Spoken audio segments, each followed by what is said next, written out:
રાજપીપળામાં બગીચાની જગ્યા પર કોમર્શિયલ બાંધકામ કરી દેવાયું છે। ગુજરાત હાઈકોર્ટમાં આ અંગે પીઆઈએલ કરવામાં આવી, જેમાં કેટલા એરિયામાં બાંધકામ થયું હોય તેવી માહિતી ઉમેરવા માટે કોર્ટે હાકલ કરી છે। આ સાથે જ ખાણીપીણીની રેગડીની જગ્યાએ પાકું બાંધકામ કર્યું હોવાની રજૂઆત પણ કરાઈ છે। પૂર્વ પ્રિન્સ માનવેન્દ્રસિંહ ગોહિલે આ મુદ્દો ઉઠાવ્યો છે। રૂપિયાનો દુરુપયોગ થયો હોવાનો મુદ્દો ઉઠાવાયો છે। સ્થાનિક ગાર્ડનની અનામત જગ્યા પર બાંધકામ કરી દેવાયું હોય તેવી અરજી કરાઈ છે। હાઈકોર્ટે અરજદારને વધુ વિગતો આપવા માટેની તાકીદ કરી છે।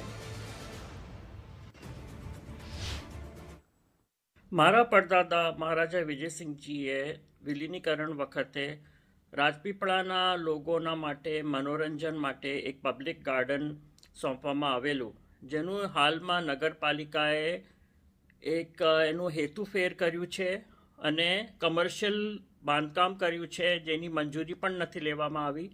એટલે મેં અમદાવાદ હાઈકોર્ટમાં એક પીઆઈએલ દાખલ કર્યું છે જાણવા માટે કે આ બાંધકામ કોના પરવાનગીથી કર્યું છે અને આ એક હેતુફેર કર્યું છે, જે અટકાવવામાં આવે અને રાજપીપળાના લોકોને ન્યાય મળે।